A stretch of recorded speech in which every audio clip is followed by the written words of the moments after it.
ایسے تیرے سامنے کھڑا، موت قریب آ گئی اور دل نا آشنا ہے، اور میرا سب سے زیادہ رونا ان دنوں میں اس بات پر ہے کہ یا اللہ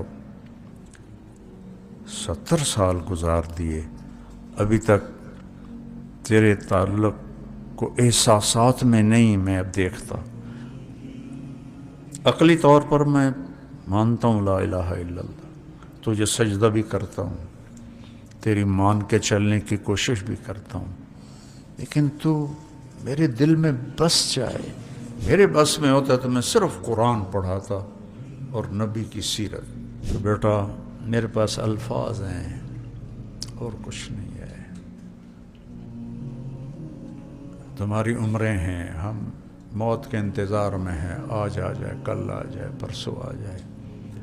اللہ کو منزل بناؤ، اللہ کو منزل بناؤ، اللہ کو منزل بناؤ۔ میرے عزیزو، اللہ ہماری منزل ہے اور پہنچانے والا قرآن ہے۔ قرآن سے ہی ہمارا دل نہیں لگا ہوا، تو مجھے اللہ چاہیے۔ بھوک جب لگتی ہے تو کچھ ہلچل ہوتی ہے، تو اللہ کی بھوک کبھی لگی ہے، ایسی ہلچل پیدا ہوئی ہے کہ ہائے اللہ، تو ہمارے سامنے رکاوٹ بن جاتی ہے۔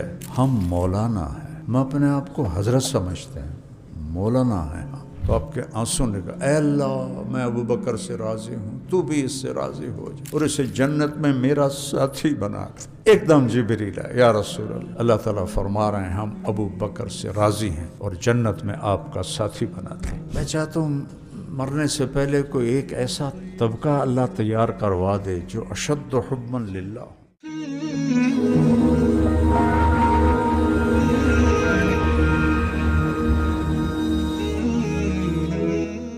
بسم اللہ الرحمن الرحیم، والصلاة والسلام علی رسولہ الکریم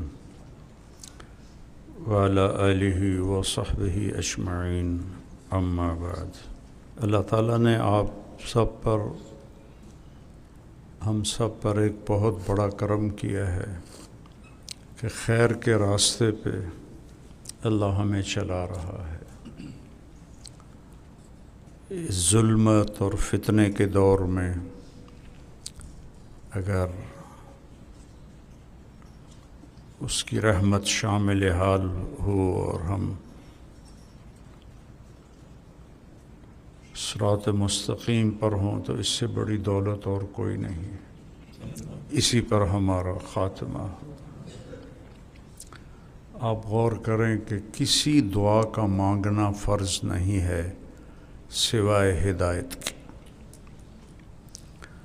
اہدنا الصراط المستقیم، ہر رکعت میں اور ہر قسم کی نماز، فرض، سنت، نفل، واجب، اہدنا الصراط المستقیم۔ اور تمام باقی جو ائمہ ثلاثہ ہیں ان کے ہاں ہر رکعت میں پڑھنا فرض ہے۔ واجب کی اصطلاح احناف نے نکالی ہے، ہم سے زیادہ سمجھدار تھے لوگ، لیکن ہم رجال و نحن رجال، میری سمجھ میں واجب آج تک نہیں آیا۔ مطلب یہ مجھے منطق سمجھ میں نہیں آتی ہے، یا فرض ہے یا سنت ہے بس، یا نفل ہے۔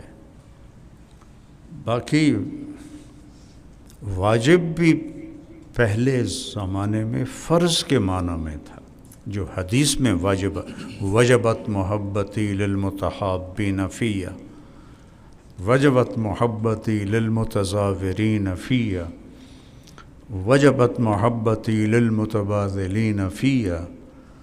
تو یہ جو حدیث میں مجھے تو وجبت، اوجبت الہا، جب احد کی جنگ میں شکست ہو گئی اور سب کا رخ ہو گیا کفار قریش کا کہ اللہ کے نبی کو نشانہ بنائیں، ختم کریں، تو بھگدڑ مچی ہوئی تھی۔ تو اس وقت حضرت ابو بکر، عمر، علی، طلحہ، زبیر، سعد بن ابی وقاص اور قتادہ بن نعمان اور ابو دجانہ اور ایک آدھ کو 10 لوگ تھے جنہوں نے آپ کو گھیرے میں لیا ہوا تھا۔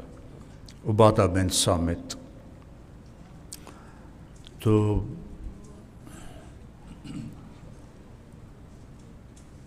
جتنے حملے ہو رہے تھے یہ 10 لوگ ان کے سامنے سینہ سپر تھے، اور تیر آ رہے تھے تو حضرت طلحہ رضی اللہ عنہ اپنے ہاتھ پر ان کو روکتے رہے، یہاں تک کہ یہ ہاتھ آپ کا ساری زندگی کے لیے شل ہو گیا، مشلول ہو گیا۔